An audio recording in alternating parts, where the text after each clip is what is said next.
मैं BLLB की छात्रा हूँ। तो आज हिंदी दिवस के इस पावन अवसर पर मैं आप सभी के सामने एक कविता प्रस्तुत करने जा रही हूँ, जिसका शीर्षक है वीर अभिमन्यु। तो ध्यान से सुनिएगा कि गर्भ में था सीखा मैंने चक्रव्यूह को तोड़ना, क्षत्रियों का वंश था न सीखा रथ को मोड़ना। गर्भ में था सीखा मैंने चक्रव्यूह को तोड़ना, क्षत्रियों का वंश था न सीखा रथ को मोड़ना।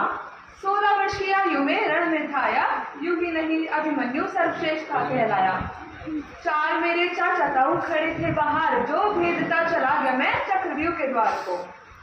सहायता न कर पाए मेरे अपने मजबूर थे, सहायता न कर पाए मेरे अपने मजबूर थे, नियति इतनी कठोर कि मेरे पिता मुझसे दूर थे। इतिहास के एक पन्ने को सबने काला कहकर फाड़ दिया, इतिहास के एक पन्ने को सबने काला कहकर फाड़ दिया। एक धर्मी योद्धा को अधर्मी बता के सबने वहीं पर गाड़ दिया। कि ये अभी की है नहीं द्वापर की ये बात है, जहाँ कौन किसका सगा संबंधी और कौन किसके साथ है।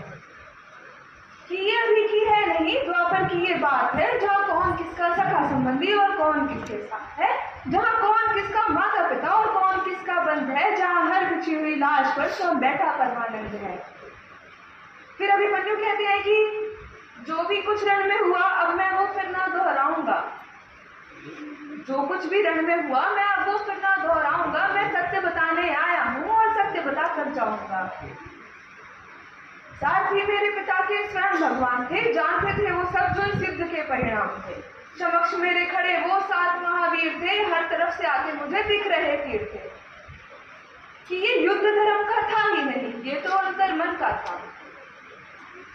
ये युद्ध धर्म का था ही नहीं, ये तो अंतर मन का था। और इस मन की गंदगी को मिटाते मिटाते मैं गिर गया उस रण में था। अरे क्या फर्क पड़ता है वो अधर्मी योद्धा कौन थे, क्या फर्क पड़ता है वो अधर्मी योद्धा कौन थे, जब चक्रव्यूह के निर्माता स्वयं गुरु द्रोण थे। पीठ कैसे दिखाता मैं, बात स्वाभिमान की थी, और रण में कैसे ना जाता मैं, बात मेरे पिता के नाम की थी। देखो वो 3 दिन का युद्ध भी कितना कमाल था। धरती माँ की गोद में लेटा उनका लाल था, धरती माँ की गोद में लेटा उनका लाल था।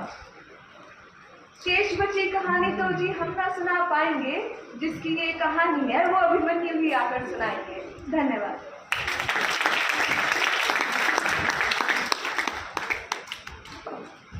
बहुत ही सुंदर पंक्तियां।